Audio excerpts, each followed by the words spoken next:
جس رات حضرت بایزید بسطامی رحمۃ اللہ علیہ کی وفات ہوئی، اس روز حضرت ابو موسیٰ رحمۃ اللہ علیہ آپ کے پاس حاضر نہ تھے۔ ابو موسیٰ کہتے ہیں کہ میں نے اسی رات خواب میں دیکھا کہ میں عرش الہی پر سر اٹھائے ہوئے اڑ رہا ہوں۔ بیدار ہونے کے بعد میں تعجب میں رہا اور صبح کو اس خواب کی تعبیر دریافت کرنے کے لیے حضرت خواجہ بایزید بسطامی رحمۃ اللہ علیہ کے پاس جانے کے لیے روانہ ہوا۔ وہاں پہنچ کر معلوم ہوا کہ آپ کا وصال ہو گیا ہے اور بے شمار مخلوق ہر چہار جانب سے جمع ہو رہی ہے۔ جب آپ کا جنازہ اٹھایا گیا تو میں نے بہت کوشش کی کہ میں بھی آپ کے جنازے کا ایک پایا پکڑوں، لیکن لوگوں کی کثرت اور ہجوم کی وجہ سے میری باری نہیں آتی تھی۔ تب میں بہت بے قرار ہوا اور آخر کار میں جنازے کے نیچے گھس کر جنازے کو اپنے سر پر اٹھا لیا، اور اس وقت میں اپنا خواب بھول گیا تھا۔ ناگہاں میں کیا سنتا ہوں کہ کوئی کہہ رہا ہے کہ ابو موسیٰ تیرے خواب کی تعبیر یہی ہے کہ تو عرش الہی کو اپنے سر پر اٹھائے ہوئے تھا۔ اے ابو موسیٰ، وہ عرش تو یہی عاشق الہی کا جنازہ ہے۔ حضرت بایزید بسطامی رحمۃ اللہ علیہ نے فرمایا، میں نے ایک رات محراب میں پاؤں پھیلائے، ہاتف نے مجھے آواز دی کہ جو شخص بادشاہوں کی صحبت میں بیٹھتا ہے اسے چاہیے کہ حسن ادب سے بیٹھے۔ میں نے اللہ کو اللہ سے پہچانا اور ما سوا اللہ کو اللہ کے نور سے پہچانا ہے۔ اللہ تعالیٰ نے اپنے بندوں کو نعمتیں دیں تاکہ ان کے سبب سے اللہ تعالیٰ کی طرف رجوع کریں، مگر وہ سب کے سب اس سے غافل ہو گئے۔ فرمایا، میں نے رب العزت کو خواب میں دیکھا اور پوچھا، اے پروردگار، میں تجھے کیسے حاصل کروں؟ ارشاد ہوا، اپنے نفس کو چھوڑ کر میرے پاس آ۔ آپ سے دریافت کیا گیا کہ انسان متواضع کب ہوتا ہے؟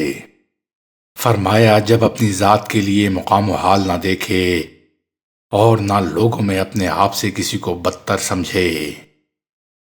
فرمایا، عام مومنین کے مقام کی غایت اولیاء کے مقام کی ابتدا ہے، اور اولیاء کے مقام کی نہایت شہیدوں کے مقام کی ابتدا ہے، اور شہیدوں کے مقام کی غایت صدیقوں کے مقام کی ابتدا ہے، اور صدیقوں کے مقام کی غایت انبیاء کے مقام کی ابتدا ہے، اور انبیاء کے مقام کی غایت رسولوں کے مقام کی ابتدا ہے، اور رسولوں کے مقام کی غایت اول العزم مقام کی ابتدا ہے، اور اول العزم مقام کی غایت حضرت محمد مصطفیٰ صلی اللہ علیہ وآلہ وسلم کی ابتدا ہے، اور حضرت محمد صلی اللہ علیہ وآلہ وسلم کی غایت کسی کو معلوم نہیں ہے سوائے حق تعالیٰ کے۔ کوئی آپ کے مقام کی غایت نہیں جانتا۔ روز ازل اور میثاق کے دن روحوں کا مقام انہی کے مراتب پر تھا، اور قیامت کے دن بھی انہی کے مراتب پر ہوگا، اور ان کے اسرار حق تعالیٰ کی محبت میں انہی کے مراتب پر ہوں گے۔ آپ سے کسی نے دریافت کیا کہ آپ نے یہ معرفت کس طرح حاصل کی؟ جواب دیا، بھوکے پیٹ اور ننگے بدن سے۔ فرمایا، اگر تم کسی شخص کو ہوے میں اڑتا ہوا دیکھو تو اس پر فریفتہ نہ ہو جاؤ جب تک یہ نہ دیکھ لو کہ وہ امر و نہیں، حفظ و حدود اور آداب شریعت کا پابند ہے۔ فرمایا، دل چاہتا ہے کہ قیامت کے دن دوزخ کی طرف اپنا خیمہ لگاؤں کہ وہ مجھ کو دیکھ کر پست ہو جائے اور خلق خدا کو راحت ملے۔ فرمایا، نماز سے سوائے کھڑا ہونے اور روزے سے سوائے بھوکا رہنے کے کچھ نہ پایا۔ مجھ کو جو کچھ ملا ہے اللہ تعالیٰ کے فضل سے ملا ہے، نہ کہ عمل سے، کیونکہ جہد و کوشش سے کچھ حاصل نہیں ہو سکتا۔ ایک شخص آپ کی خدمت میں حاضر ہوا اور عرض کیا کہ مجھ کو ایسی تعلیم فرمائیے جو میری نجات کا باعث ہو جائے۔ فرمایا، 2 باتیں یاد کر لے، کافی ہے۔ ایک یہ کہ حق تعالیٰ تیرے حال سے آگاہ اور جو کچھ تو کرتا ہے وہ دیکھتا ہے، اور تیرے عمل سے بے نیاز ہے۔ ایک روز کسی نے عرض کیا کہ اپنی پوستین کا ایک ٹکڑا مجھ کو دے دیجئے تاکہ آپ کی برکت حاصل ہو۔ فرمایا اگر میرا پوست بھی پہن لے تو کیا ہوا، جب تک میرے والے عمل نہ کرے۔ فرمایا سچا عابد اور سچا عامل وہ ہے کہ تیغ جہد سے تمام مرادات کا سار کاٹ لے اور اس کی تمام شہوات و تمنا محبت حق میں فنا ہو جائیں، اور جو اللہ تعالیٰ کی آرزو ہے وہی اس کی بھی ہو۔ فرمایا اللہ تعالیٰ کو پہچاننے کی یہی نشانی ہے کہ خلق سے بھاگے۔ فرمایا ادنا بات جو عارف کے لیے ضروری ہے وہ یہ ہے کہ ملک و مال سے پرہیز کرے۔ فرمایا حق تعالیٰ کی ذرہ بھر معرفت عارف کے دل میں وہ لذت بخشتی ہے کہ 1,00,000 محل بہشت اعلیٰ اس عارف کو اس ذرہ بھر معرفت کے مقابلے میں ہیچ معلوم ہوتے ہیں۔ فرمایا دنیا داروں کے لیے غرور پر غرور ہے، اور آخرت والوں کے لیے سرور پر سرور ہے، اور حق تعالیٰ کا عشق معرفت والوں کے لیے نور پر نور ہے۔ جب عارف اور عاشق الہی خاموش ہوتا ہے تو اس کی یہ آرزو ہوتی ہے کہ اللہ تعالیٰ کے ساتھ بات کرے، اور جب آنکھیں بند کرتا ہے تو اس کا مقصود یہ ہوتا ہے کہ جب آنکھیں کھولے تو اللہ تعالیٰ کی طرف دیکھے، اور جب زانوں پر سر دھرتا ہے تو اس کی تمنا یہ ہوتی ہے کہ جب تک اسرافیل علیہ السلام سور نہ پھونکیں اس وقت تک اللہ تعالیٰ کے دیدار کی امید میں سر نہ اٹھائے۔ فرمایا ایسی کیا چیز ہے جس کا چھوڑنا ایک بھاری کام سمجھا جائے؟ فرمایا یہ ناممکن ہے کہ کوئی حق تعالیٰ کو پہچانے اور اس کو دوست نہ رکھے۔ جو کوئی اللہ تعالیٰ کو پہچانتا ہے وہ اللہ تعالیٰ کے ذکر کے سوا اپنی زبان کو کسی دوسرے کے ذکر میں نہیں کھولتا۔ جن کو اللہ تعالیٰ دوست رکھتا ہے ان کو 3 خصلتیں عطا فرماتا ہے: سخاوت دریا جیسی، شفقت آفتاب کی شفقت کی مانند، تواضع زمین کی تواضع کی مانند۔ فرمایا حاجی لوگ جسم سے خانہ کعبہ کے گرد طواف کرتے ہیں اور بقا یعنی ہمیشہ کی زندگی کے طالب ہوتے ہیں، اور اہل محبت اپنے دلوں سے عرش الہی کے گرد طواف کرتے ہیں اور روئے داد الہی کے خواستگار ہوتے ہیں۔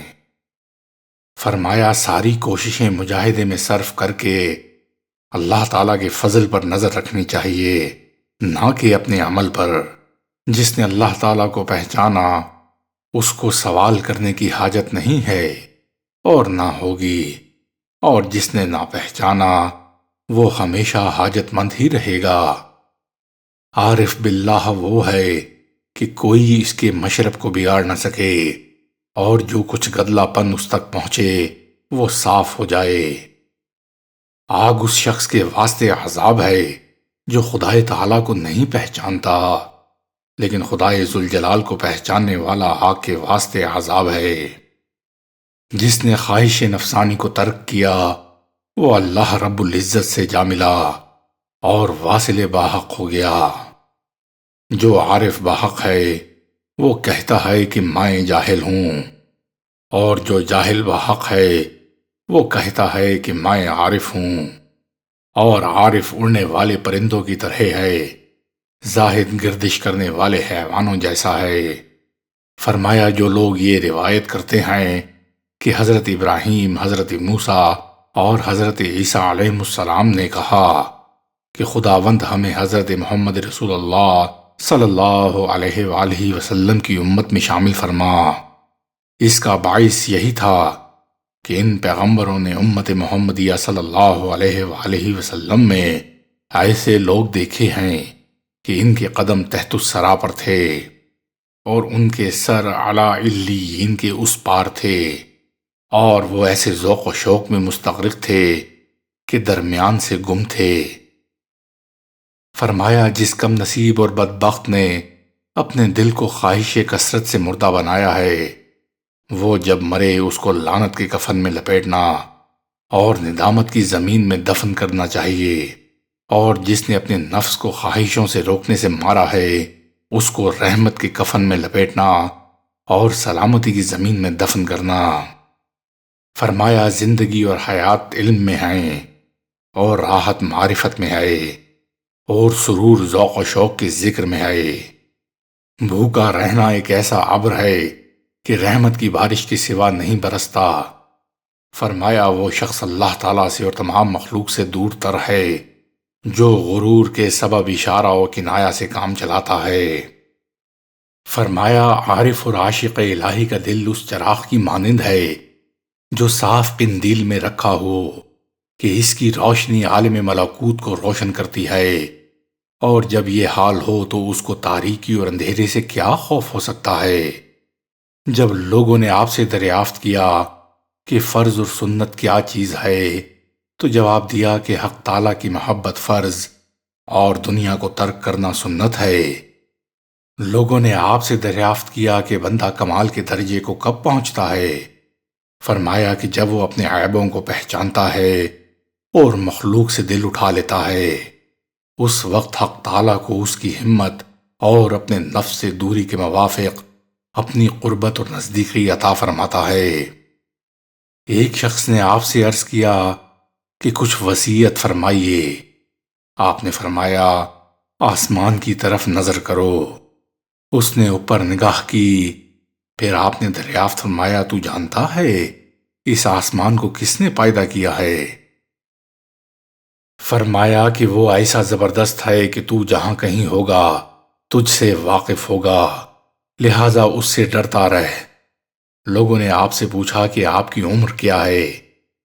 جواب دیا 4 سال۔ لوگوں نے دریافت کیا کس طرح؟ فرمایا کہ 70 سال تک تو میں دنیا کے قیل و قال میں مصروف رہا، لیکن اب 4 سال سے اس ذات پاک کو اس طرح دیکھتا ہوں کہ اس کا حال مجھ سے مت پوچھو۔ جو زمانہ کے حجاب اور پردے میں گزر گیا وہ تو عمر میں داخل ہی نہیں ہے۔ لوگوں نے عرض کیا کہ حضور آپ بڑے صاحب کرامت ہیں کہ پانی کی سطح پر چلتے ہیں۔ آپ نے فرمایا یہ کرامت نہیں ہے، کیونکہ لکڑی کے ذرا ذرا سے ٹکڑے پانی پر تیرتے ہیں۔ پھر لوگوں نے کہا یہ تو کرامت ہے کہ آپ ہوے میں اڑتے ہیں۔ آپ نے فرمایا یہ بھی کوئی کرامت نہیں ہے، ذرا ذرا سا مچھر بھی ہوے میں اڑتا پھرتا ہے۔ لوگوں نے عرض کیا یہ ضرور بڑی کرامت ہے کہ آپ ایک رات میں مکہ معظمہ پہنچ جاتے ہیں۔ آپ نے فرمایا یہ بھی کچھ نہیں ہے، چونکہ ایک جادوگر ایک ہی رات میں ہندوستان سے نہاوند پہنچتا ہے۔ پھر لوگوں نے کہا کہ اچھا حضرت آپ ہی فرمائیے کہ مردوں کا کیا کام ہے؟ فرمایا اس دل کو سوائے خدائے پاک کے کسی سے بھی نہ لگائے۔ فرمایا میں اس خیال میں تھا کہ میں اللہ رب العزت کو دوست رکھتا ہوں، مگر جب غور کیا تو معلوم ہوا کہ اللہ رب العزت کی دوستی تو میری دوستی سے پہلے تھی۔ فرمایا علم ظاہری اور شریعت پاک کی فرما برداری اور پیروی سے زیادہ دشوار میرے نزدیک کوئی چیز نہیں ہے۔ فرمایا میں اپنے اعضاء کو عبادت میں مشغول کرتا اور جب کسی عضو کو عبادت سے سست پاتا تو دوسرے عضو سے کام چلاتا، یہاں تک کہ بایزید ہو گیا۔ فرمایا میرے دل میں خیال آیا یہ معلوم کروں کہ سب سے زیادہ عذاب جسم کے لیے کون سا ہے۔ آخر کار معلوم ہوا کہ یاد الہی کی غفلت سے بڑھ کر کوئی عذاب سخت نہیں ہے، چونکہ دوزخ کی آگ جسم کو اس طرح نہیں جلائے گی جس طرح کی ذرا سی دیر کی غفلت جلائے گی۔ فرمایا کہ تم تمام عمر میں لا الہ الا اللہ محمد رسول اللہ بایزید سے صحیح اور درست نکل آئے تو پھر بایزید کو کسی سے خوف نہیں۔ فرمایا میں نے حق جل شانہ کو خواب میں دیکھا، مجھ سے فرمایا بایزید کیا چاہتا ہے؟ تو میں نے عرض کیا جو تو چاہتا ہے میں وہی چاہتا ہوں۔ تب حق تعالیٰ نے فرمایا اے بایزید میں تیرا ہوں جیسا کہ تو میرا ہے۔ حضرت بایزید بسطامی رحمت اللہ علیہ شروع میں اللہ اللہ بہت کیا کرتے، اور جب آپ پر سکرات الموت طاری ہوئی اس وقت بھی آپ اللہ اللہ فرمانے لگے، اور پھر کہا یا رب میں نے آج تک غفلت سے اللہ اللہ کہا ہے، اب تو آخری وقت ہے، نامعلوم کب تیرے حضوری حاصل ہوگی۔ یہ کلمات آپ کی زبان پر تھے کہ جان باحق تسلیم ہوئی۔ آپ نے 15 شعبان 361 ہجری کو باروز جمعہ انتقال فرمایا اور بامقام بسطام مدفون ہوئے۔ انا للہ و انا الیہ راجعون۔